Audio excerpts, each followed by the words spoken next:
मेरा नाम माधुरी है। मेरी शादी एक ऐसी जगह हुई थी जहाँ पर नई नवेली दुल्हन के साथ ऐसा व्यवहार किया जाता था जैसा शायद कभी किसी नई नवेली दुल्हन के साथ नहीं किया गया होगा।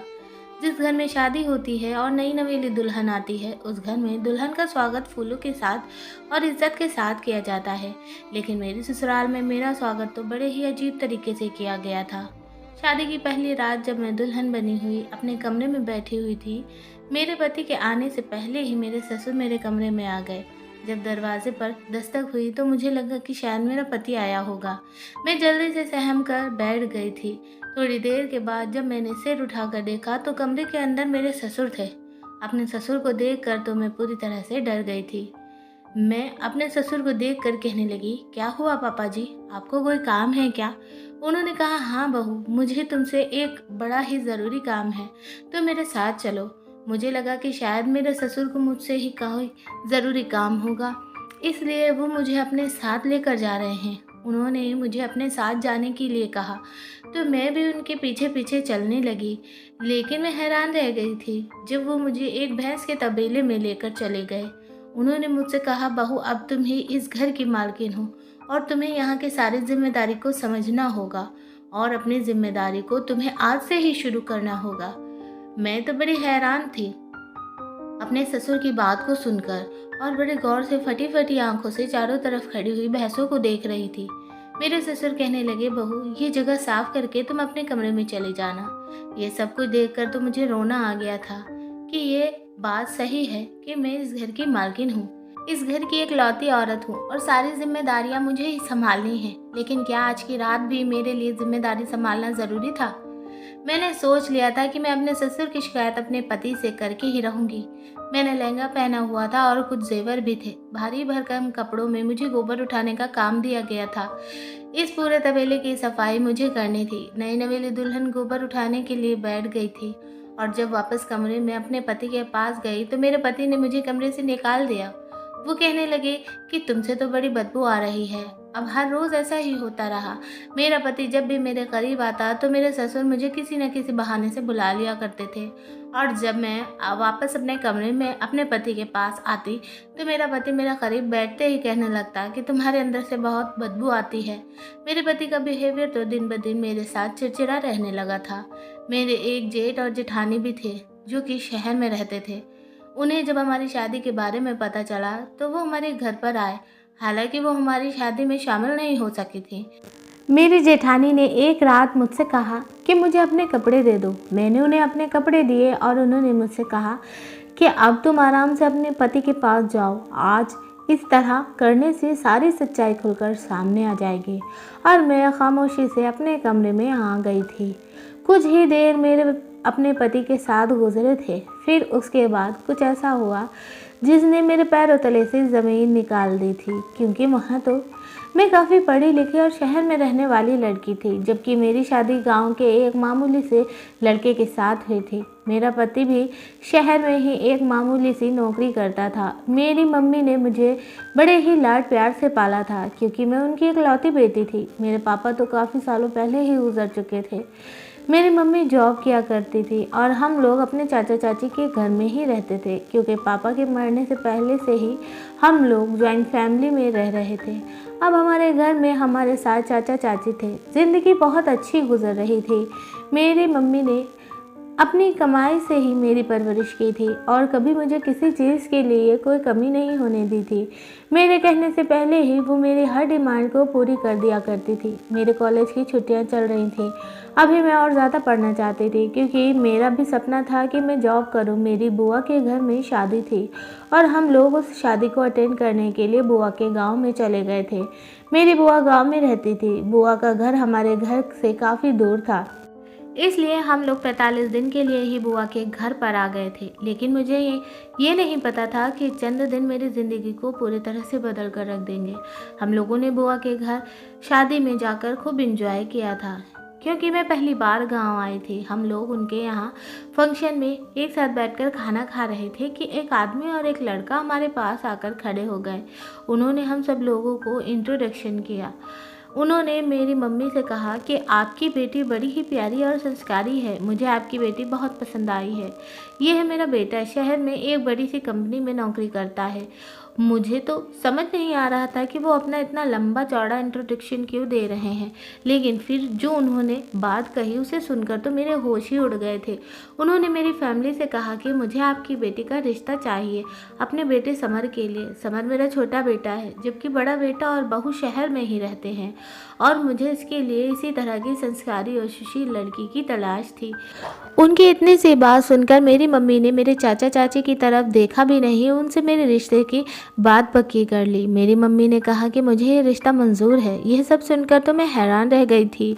मुझे अपनी मम्मी से इतनी जल्दबाजी करने की उम्मीद भी नहीं थी, क्योंकि मेरी मम्मी तो इससे पहले भी इतने अच्छे अच्छे रिश्तों को यह कहकर ठुकरा चुकी थी कि जब तक कि वो पढ़ कर लिख कर अपने पैरों पर खड़ी नहीं हो जाती तब तक मैं अपनी बेटी की शादी नहीं करना चाहती। वो आदमी कहने लगा, तो फिर शुरुआत कर लेते हैं और अभी इसी वक्त एंगेजमेंट कर देते हैं। मेरी मम्मी कहने लगी, मुझे कोई एतराज़ नहीं है। मेरी मम्मी ने फ़ौरन एंगेजमेंट के लिए हाँ कर दी। उन्होंने ये भी नहीं सोचा कि हम लोग बुआ के घर शादी में आए हुए हैं। उन्हें तो इतना भी सब्र नहीं हुआ कि घर जाकर भी तो ये काम कर सकते हैं। उस आदमी ने फ़ौरन ही अपनी जेब से अंगूठी निकाली और अपने बेटे से कहा कि बहू के हाथ में अंगूठी पहना दो। मेरी मम्मी मुझे इशारा करने लगी कि अपना हाथ आगे बढ़ाओ। मेरी तो सांस वहीं की वहीं अटक गए कर रह गई थी, लेकिन अपनी मम्मी के ज़्यादा ज़िद करने पर मैंने अपना हाथ आगे बढ़ा दिया और उस लड़के ने मुझे अंगूठी पहना दी। वो मुझे देखकर काफ़ी शर्मा रहा था, लेकिन मुझे तो शर्म के बजाय हैरत हो रही थी। यह सब कुछ इतनी जल्दी जल्दी क्यों और कैसे हो रहा है? मेरी मम्मी ने उनसे कहा, शादी मैं बहुत जल्दी करना चाहूँगी। उस आदमी ने जल्दी जल्दी अपना नंबर बता दिया था। मेरी नज़र उस लड़के पर पड़ी जिससे मेरी एंगेजमेंट हो चुकी थी। वो मुस्कुराकर मुझे ही देख रहा था। मुझे भी वो अच्छा लगा था। वो काफ़ी स्मार्ट था और उसके चेहरे से साफ जाहिर हो रहा था कि वो पढ़ा लिखा है। उसकी पर्सनैलिटी भी अच्छी थी, लेकिन फिर भी एंगेजमेंट और शादी इतनी अचानक, यह सब कुछ मुझे समझ नहीं आ रहा था। वो लोग तो चले गए थे तो चाचा जी ने गुस्से से मम्मी से कहा कि भाभी, आपने हमसे एडवाइस लेना भी ठीक नहीं समझा। भाभी, मुझे तो हैरानी इस बात की हो रही है कि आप बिना जान पहचान के ही किसी राह चलते इंसान को अपनी बेटी का रिश्ता कैसे दे सकती हैं। आपने उन लोगों के बारे में कोई इंक्वायरी भी नहीं निकाली, और हम लोग तो इन लोगों को जानते भी नहीं। कहाँ हम शहर के लोग और कहाँ ये गाँव के लोग, जिनसे हमारा दूर दूर तक कोई वास्ता भी नहीं। क्या पता यह लोग कैसे हैं, ये आदमी कौन है और इसका बेटा ना जाने क्या करता है। मुझे भी मम्मी पर बहुत गुस्सा आ रहा था। मेरे चाचा ने कहा, माधुरी मेरी भी बेटी है और इसका अच्छा बुरा मैं भी खूब जानता हूँ। भैया के मरने के बाद ये मेरी भी जिम्मेदारी है। मेरी मम्मी ने चाचा जी से कहा, हाँ लेकिन मैं भी अपनी बेटी का भला ही चाहती हूँ, तभी तो ये रिश्ता कर रही हूँ। मैं इन लोगों को जानती हूँ और तुम्हें परेशान होने की ज़रूरत नहीं है।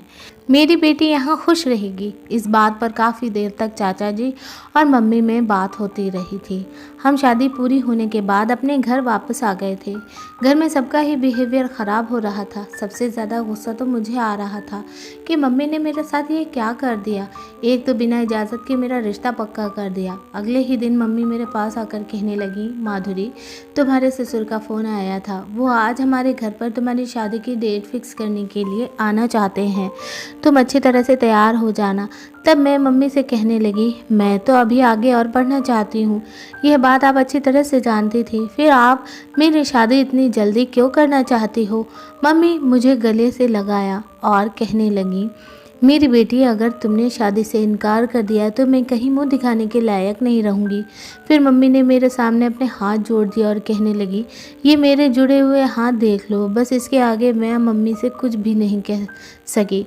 फिर मैंने अपना सिर झुका दिया। वो मुझे आशीर्वाद देकर चली गई थी। शाम के टाइम पर वही आदमी और उसका बेटा हमारे घर पर आ चुके थे। मेरी शादी की डेट अगले महीने की फ़िक्स हो गई थी।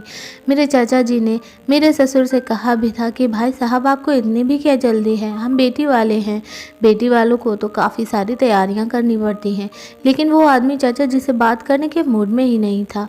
वो मेरी मम्मी की तरफ देख कर कहने लगा, नैना भाभी आपको तो शादी की डेट से कोई एतराज़ नहीं है ना। मेरी मम्मी ने ना में सिर हिला दिया तो वो हमारे घर से उठकर चले गए। मेरी मम्मी भी उठकर खड़ी हो गई और चाचा जी से कहने लगी कि मैं अपनी बेटी की शादी में किसी भी तरह की बदनामी नहीं चाहती। चाचा जी मेरी तरफ देख कर कहने लगे, माधुरी बेटा तुम ही अपनी मम्मी से कहो कि मुझे यह शादी नहीं करनी। मेरी आंखों में आंसू आ गए। मैंने चाचा जी से कहा कि मैंने तो मम्मी से बात की थी, लेकिन उन्होंने मेरे सामने अपने हाथ जोड़ दिए। मैं उनके सामने बेबस हो गई थी। मेरी बात सुनकर चाचा जी परेशान हो गए। दिन इसी तरह से गुजरते गए और मेरी शादी का दिन भी आ गया था। घर में अजीब तरह की उदासी छाई हुई थी। इसी तरह मैं विदा होकर अपने ससुराल पहुंच गई थी। मेरे ससुराल में मेरे पति ससुर के अलावा कोई नहीं था। मेरे जेठ जेठानी थे, वो भी दूसरे शहर में रहते थे और कभी कभी ही गांव आया जाया करते थे। लेकिन सोचने वाली बात ये थी कि वो लोग मेरी शादी पर भी आए ही नहीं थे। मेरी मम्मी ने अपनी पढ़ी लिखी और शहर में रहने वाली बेटी को एक गांव के इंसान के हवाले कर दिया था। ऐसा नहीं था कि मैं किसी और को पसंद करती थी। अपनी मम्मी के फैसले से मुझे कोई एतराज़ नहीं था, लेकिन उन्हें यह भी तो देखना चाहिए था यहाँ मेरे साथ कोई रस्म करने वाला था ही नहीं। मैं खुद ही अपने कमरे में आकर दुल्हन बनकर बैठ गई थी। मेरे पति के कमरे की हालत देखकर भी नहीं लग रहा था कि यह शादी वाला कमरा है। मैं दुल्हन बनी अपने पति का इंतज़ार कर रही थी कि तभी दरवाजे पर दस्तक हुई। मुझे लगा मेरा पति आ गया होगा। मैंने जैसे ही उठकर देखा तो सामने अपने ससुर को देखकर मेरे होश उड़ गए थे। सामने ही मेरे ससुर खड़े हुए थे। इस तरह से मुझे उनका अपने कमरे में आना बिल्कुल भी पसंद नहीं आया था, क्योंकि मैं उनकी बेटे की पत्नी थी और अभी नई नवेली दुल्हन थी। उन्हें अपनी बहू के कमरे में आते हुए शर्म आनी चाहिए थी। मैंने घबरा कर उनसे कहा कि आपको कोई काम है? उन्होंने कहा, हाँ मुझे तुमसे एक बहुत ज़रूरी काम है, आओ मेरे साथ बाहर चलो। मैं कंफ्यूज हो रही थी कि रात के इस टाइम पर भला मेरे ससुर को एक नई नवेली दुल्हन से क्या काम पड़ गया था।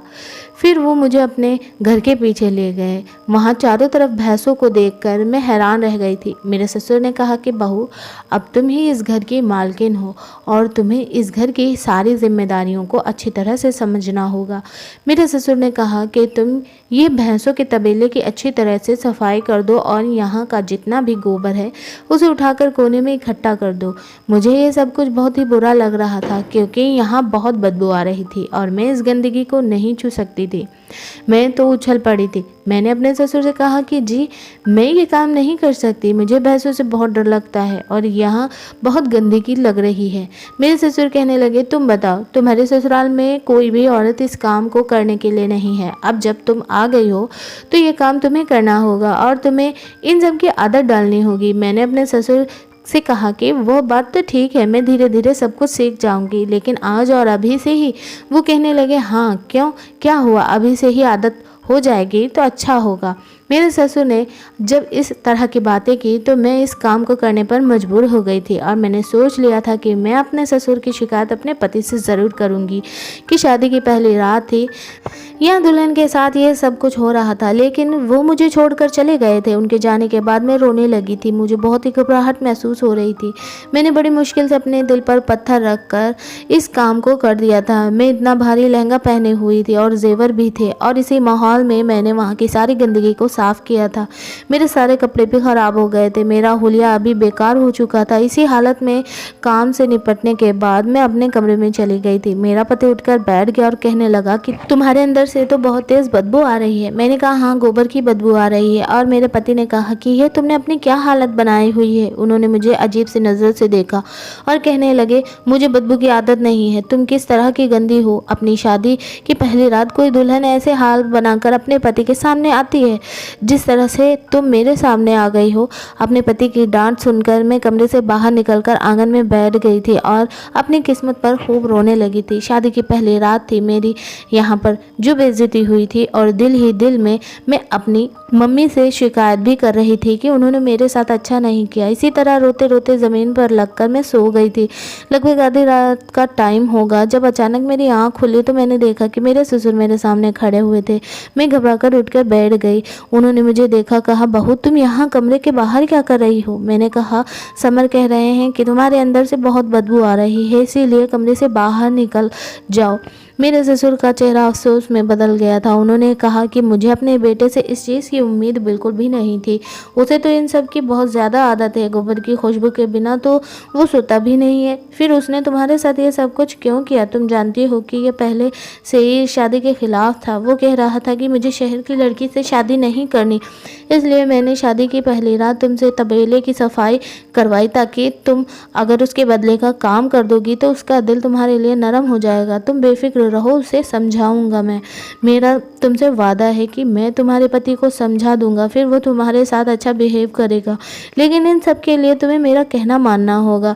मैंने अपने ससुर की बात पर सिर हिला दिया तो उन्होंने मेरे सिर पर हाथ रखा और कहा कि जाओ, नहा धोकर तैयार हो जाओ, दिन निकलने वाला है। लेकिन सुबह जब समर तुम्हारे करीब आने की कोशिश करे तो उसे अपने करीब बिल्कुल भी मत आने देना। अगर वो तुमसे बात करने की कोशिश करे तो उससे नाराज़ होने की एक्टिंग करना और उसे गुस्सा दिखाना, तब से तुम्हारी कदर होगी।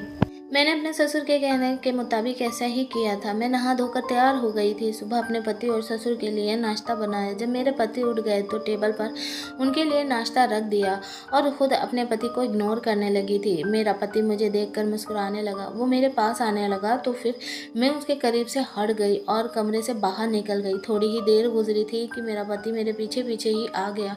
वो कहने लगा कि माधुरी, क्या बात है? तुम मुझसे इस तरह से भाग क्यों रही हो, जैसे मैं तुम्हारा पति नहीं कोई गैर हूँ। मैं तंग आकर कहने लगी, आपने ही तो मुझे कल रात कमरे से निकाल दिया था। इससे पहले मेरे पति कुछ कहते मैं उनके पास से हटकर आ गई थी और किचन में जाकर काम में बिजी हो गई थी।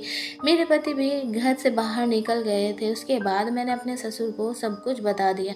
वो मुस्कुराकर कहने लगे, देखा मेरी बात मानने का फ़ायदा, वो खुद ही बार बार तुम्हारे पीछे आएगा।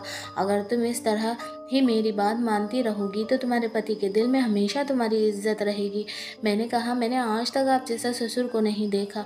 वो मुस्कुराने लगे और कहने लगे, तुम मुझे अपना ससुर मत समझना, तुम मुझे अपना पिता समान ही समझना है। मैं और ससुर जैसा नहीं हूँ जो चाहते हैं कि उनके बेटे उनके कहने में ही रहें।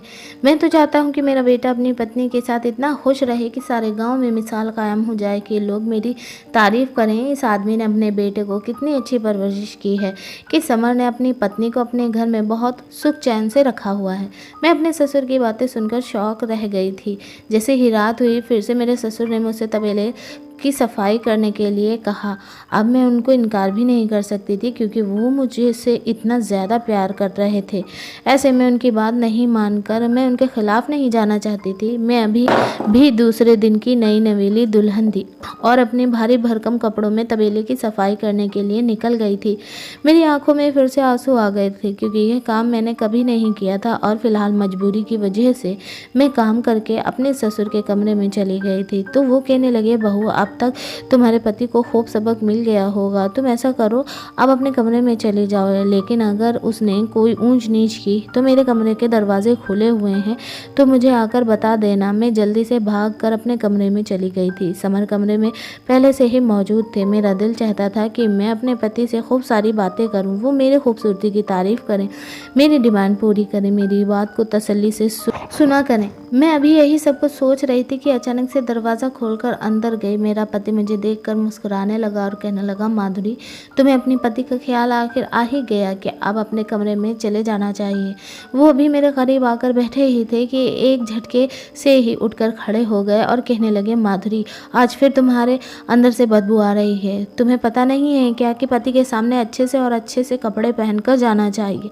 देखो तुम्हारे कपड़े भी कितने गंदे हो रहे हैं। मैं चुपचाप बैठी रही थी तो मेरा पति कहने लगा, चलो जल्दी से उठो और यहाँ से जाओ, सारा दिन तुमने यहाँ जहाँ गुजारा है वहीं जाओ। मैं भी एक झटके में उठी और अपने ससुर के कमरे में चली गई। वो मेरा उदास चेहरा देख कर कहने लगे, अच्छा तो अभी तुम्हारे पति को अक्ल नहीं आई? अपने बेटे को इंसान बनाकर ही रहूँगा मैं। तुम मेरे कमरे में सो जाओ, मैं छत पर जाकर सो जाऊँगा। मेरे ससुर सोने के लिए अपना तकिया और चादर लेकर छत पर चले गए थे और मैं उनके कमरे में बिस्तर पर लेट गई थी। मेरी आंखों से आंसू बहने लगे थे। मुझे अपने पति से बहुत प्यार हो गया था। उसका बिहेवियर मेरे साथ दिन ब दिन चिड़चिड़ा होता सा जा रहा था। मैं तो उन्हें अच्छी भी नहीं लगती थी। अगले दिन सुबह जब मेरी आँख खुली तो घर में मैंने एक औरत को देखा। वो पता नहीं कौन थी, उसके साथ एक आदमी भी था। मैंने उनको देखा तो उनका आशीर्वाद लिया। फिर उन्होंने मुझसे कहा कि तुम कैसी हो। उन्होंने मुझे बताया कि यह तुम्हारे जेठ और जेठानी है। जो शहर में रहते हैं। मैंने उन दोनों की तरफ बड़ी हैरानी से देखा। मेरे ससुर कहने लगे कि शादी बहुत इमरजेंसी में हुई थी, इसलिए मेरे बेटे को ऑफिस से छुट्टी नहीं मिल सकी और ये दोनों तुम्हारी शादी पर नहीं आ सके, इसलिए अब तुमसे मिलने के लिए आए हैं। मैं बड़ी हैरानी से अपने ससुर की तरफ देख रही थी और कहा कि पापा जी, हमारी शादी इमरजेंसी में हुई थी क्या? मेरे ससुर के चेहरे का रंग अचानक फीका पड़ गया था और वो कहने लगे, तुम तो जानती ही हो कि समर इस शादी के लिए कहाँ मान रहा था। फिर जैसे ही मैंने उसको तैयार किया तो फ़ौरन ही तुम दोनों की शादी कर दी गई ताकि यह फिर से मुकर न जाए। मैं कहने लगी, पापा जी, आप समर की मर्ज़ी को अहमियत दे देते तो शायद वो मुझसे इस तरह से बिहेव ना करते। मेरे ससुर कहने लगे, देखना, यह समर एक दिन तुम्हारा ग़ुलाम बन जाएगा, सब कुछ ठीक हो जाएगा, बस तुम मेरे कहने के मुताबिक चलो। मेरे ससुर तो गांव घूमने के लिए चले गए थे। फिर मैंने अपनी जेठानी के साथ मिलकर सब लोगों के लिए नाश्ता बनाया।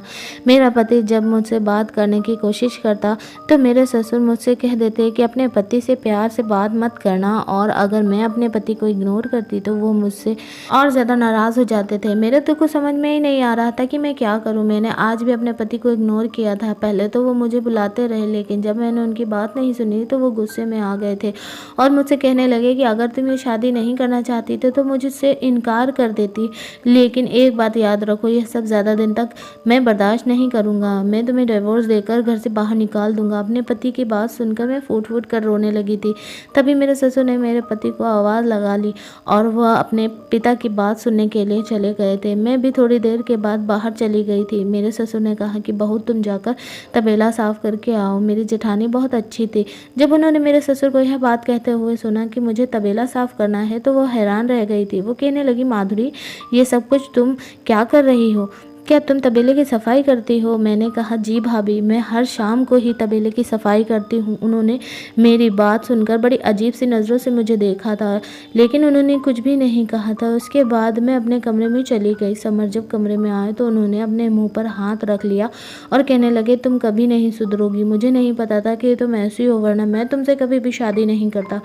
साफ सफाई का तो तुम्हारे अंदर नाम तक नहीं है। अगर तुम्हें मेरे साथ रहना ही नहीं था तो तुम अपने पेरेंट्स से शादी के लिए मना कर देती। मुझे तो लगता है कि तुम्हारा किसी के साथ अफेयर चल रहा है। बताओ, किसके साथ तुमने मोहब्बत की है जिसके लिए तुम मेरे साथ ये सब कुछ कर रही हो? मैंने कहा, आप अपनी पत्नी पर इल्ज़ाम लगा रहे हो, आपको शर्म आनी चाहिए। इतना कहकर मैं उठकर फ़ौरन अपने ससुर के कमरे में चली गई थी। वहाँ पर मैंने अपनी जेठानी को भी बैठे हुए देखा। मेरी जेठानी मुझे देख कर कहने लगी, माधुरी, इस टाइम तो तुम्हें अपने पति के कमरे में होना चाहिए।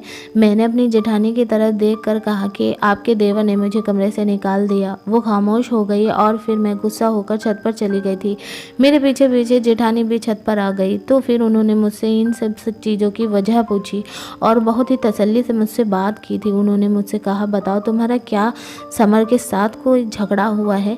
मैं उनकी बात सुनकर रोने लगी थी और उनको बताया कि भाभी, शादी की पहली रात से ही समर मुझे अपने कमरे से बाहर निकाल देते हैं। वो कहने लगी, ऐसी क्या वजह होती है जिसकी वजह से वह तुम्हें कमरे से निकाल देता है? मैं उनके सामने शर्मिंदा हो गई थी और कहने लगी, समर कहते हैं तुम्हारे अंदर से बहुत बुरी बदबू आती है। भाभी ने कहा, सच में तुम्हारे अंदर से बहुत बुरी बदबू आती है, तुम्हें महसूस नहीं होती क्या? मैंने कहा, मुझे भी ये बदबू अच्छी नहीं लगती, मगर मैं क्या करूं? पापा जी ने मुझसे कह रखा है कि मैं शाम के टाइम अपने कमरे में जाने से पहले तबेले की अच्छी तरह से साफ सफाई कर दिया करूं, नहीं तो समर मुझसे नाराज़ हो जाएंगे। मेरी जेठानी ने कहा कि तुम फिक्र मत करो, सब कुछ ठीक हो जाएगा, मैं तुम्हारा साथ दूंगी। इसी तरह जैसे कि शाम हुई तो मेरी जेठानी कहने लगी कि तुम मुझे अपनी कोई साड़ी लाकर दे दो। मैंने अपनी एक साड़ी उन्हें लाकर दी। फिर वह मुझसे कहने लगी, अब तुम अपने कमरे में चले जाओ, पापा जी को ऐसा ही लगेगा कि तुम ही तबेले की साफ़ सफाई कर रही हो। मैं बहुत खुश हुई थी कि मेरी जेठानी ने मेरा कितना साथ दिया। मैंने आज अच्छे कपड़े पहन लिए थे और अच्छी तरह से तैयार होकर मैं अपने पति के आने का इंतज़ार करने लगी थी। आज मेरे अंदर से कोई बदबू भी नहीं आ रही थी और आज मैं जल्दी ही अपने कमरे में चली गई थी। थोड़ी देर के बाद मेरे पति खाना खाकर अंदर आए और लैपटॉप पर काम करने में बिजी हो गए थे। मुझे आज कमरे में मौजूद देखकर मुस्कुराते हुए कहने लगे, आज बड़ी जल्दी कमरे में मौजूद हो गई हो। और फिर वो मेरे करीब आ गए, उन्होंने मेरा हाथ पकड़ा और कहने लगे, आज तुम्हें मेरे साथ बातें करने की फुर्सत आखिर मिल ही गई। अपने पति की बातें सुनकर मैं फूट फूट कर रोने लगी और कहने लगी कि आप ही मुझे हर रात अपने कमरे से बाहर निकाल देते हो। मैं आपसे बहुत प्यार करती हूँ और मैं भी चाहती हूँ कि हम दोनों करीब बैठकर एक दूसरे से खूब सारी बातें करें, लेकिन मैं आपके लिए कुछ भी कर लूँ, आप मुझे से खुश ही नहीं रहते हैं। आपके हिस्से का काम भी करती हूँ ताकि आपको खुशी मिले। मेरी बात सुनकर मेरे पति हैरान रह गए थे और कहने लगे, मेरे हिस्से का ऐसा कौन सा काम है जो तुम्हें करना पड़ता है? मैंने कहा, मैं तबेले की सफाई करके आती हूँ। वो तो आप करते थे ना? मेरा पति कहने लगा, लेकिन मैंने तो आज तक कभी तबेले की सफाई नहीं की। मैंने अपनी सारी ज़िंदगी शहर में ही गुजारी है और वहीं पर रही रहकर अपनी पढ़ाई पूरी की है। तुम ये नहीं जानती कि उनकी देखभाल के लिए नौकर मौजूद हैं। नौकर ही तो तबेले की भैंसों का सारा काम करते हैं। अपने पति की बात सुनकर तो मैं दंग रह गई थी। मैंने कहा, मैंने तो यहाँ पर किसी नौकर को नहीं देखा। हमारे घर के पीछे जो तबेला बना हुआ है, मुझे वही तबेला आपके पापा ने दिखाया था और वो कह रहे थे कि अगर मैं इस समय ये साफ सफाई कर दिया करूँगी तो आपको अच्छा लगेगा और आप मुझे इज्जत देंगे, क्योंकि आप तो मुझसे शादी ही नहीं करना चाहते थे और मैं आपको अच्छी भी नहीं लगती थी। बस मैं तो आपके दिल में जगह बनाने के लिए ही ये सब कुछ कर रही थी, मगर आप तो मुझे अपने कमरे से बाहर ही निकाल दिया करते थे। मेरे पति बहुत हैरान हो गए थे। वो कहने लगे, तुम किस तबेले की बात कर रही हो? चलो मुझे वहाँ लेकर चलो। मैं और समर घर से बाहर निकल गए और घर के पीछे तबेले के अंदर चले गए थे। तभी हमें अचानक कुछ आवाज़ सुनाई दी। मेरे ससुर मेरी जेठानी से कुछ बात कर रहे थे। वो गुस्से में कहने लगे, बहू तुमने मेरा प्लान फेल करके अच्छा नहीं किया। मेरी जेठानी ने कहा कि लेकिन आप माधुरी से ये सब कुछ क्यों करवाते हैं? आखिर आपने कौन सा प्लान बनाया हुआ था? मेरे ससुर कहने लगे, तुम नहीं जानती कि मैं और माधुरी की माँ नैना, हम दोनों एक ही कॉलेज में पढ़ा करते थे और धीरे धीरे हम दोनों एक दूसरे से प्यार करने लगे थे। मैं उसे बहुत ज़्यादा प्यार करता था और उससे शादी करना चाहता था, मगर उसने अपने माता पिता की मर्ज़ी के हिसाब से शादी कर ली और मुझे धोखा दे दिया। मुझे बिना बताए उसने शादी कर ली थी। अगर वो मुझे बता देती तो मैं कुछ भी करके उसे उसके घर से गायब करवा देता और उससे शादी कर लेता, लेकिन शायद उसे मुझसे भी अच्छा कोई मिल गया था, इसलिए उसने खामोशी से मुझे बिना बताए ही शादी कर ली। सारी ज़िंदगी मैं उसकी याद में तड़पता रहा। फिर मेरी भी शादी हो गई। नैना की बेवफाई ने मुझे अंदर तक तोड़कर रख दिया था। जब मेरी पत्नी शादी करके मेरे घर आई तो मैंने उसे वो वैल्यू नहीं दी जो वो एक पत्नी को देनी चाहिए थी, क्योंकि मैं तो नैना से ही प्यार करता था। इसी गम में मेरी पत्नी इस दुनिया से चली गई। नैना का पति उसकी बेटी के पैदा होने के 1 साल बाद ही मर गया था। फिर मैंने सोच लिया था कि मैं नैना से बदला लेकर ही रहूँगा। उसके लिए जितना मैं परेशान हुआ हूँ, एक दिन मैं उसे भी परेशान करके रहूँगा। लेकिन इस बार जब मैंने अपने ही गाँव की शादी में नैना और उसकी बेटी को देखा तो मेरे दिमाग में एक प्लान आया था और मैंने उससे बदला लेने का सोच लिया था। मुझे लगा था कि शायद वो मुझे भूल गई होगी, लेकिन जब उसने मुझे वहाँ शादी में देखा तो उसे भी मेरी याद आ गई थी। मैंने नैना से शादी में बात करने की कोशिश की थी और उसके हालचाल मालूम किए तो उसने मुझे बताया कि वो जब से विधवा हुई है सिर्फ एक ही फिक्र लगी रहती है कि उसकी जवान बेटी की शादी हो जाए, क्योंकि नैना को टीबी जैसी बड़ी बीमारी है। उसने कहा कि मुझे हमेशा अपनी बेटी के फ्यूचर की फिक्र लगी रहती है। मैंने कहा कि मेरा बेटा बहुत अच्छा है, मैं उसे तुम्हारी बेटी की शादी करवा सकता हूँ और हमेशा उसे अपनी बेटी बनाकर रखूँगा। फिर अपने बेटे से बात की कि सामने जो लड़की खड़ी हुई है मुझे बहुत अच्छी लगी, कहो तो मैं तुम्हारे इसके रिश्ते के लिए शादी की बात करूं। समर को भी माधुरी बहुत अच्छी लगी थी, इसलिए हमने खड़े खड़े ही उनकी फैमिली से रिश्ता तय कर दिया था। इस दौरान समर की बेकरारी देखने लायक थी। वो चाहता था कि जल्दी उसकी शादी माधुरी के साथ हो जाए और वो हमारे घर में आ जाए, जबकि मेरा इरादा था कि जब माधुरी शादी करके इस घर में आएगी तो मैं माधुरी और समर के बीच इस तरह के हालात पैदा कर दूंगा कि समर उसे डिवोर्स देकर घर से बाहर निकाल देगा और फिर उसकी माँ को पता चलेगा कि धोखा देने का अंजाम क्या होता है।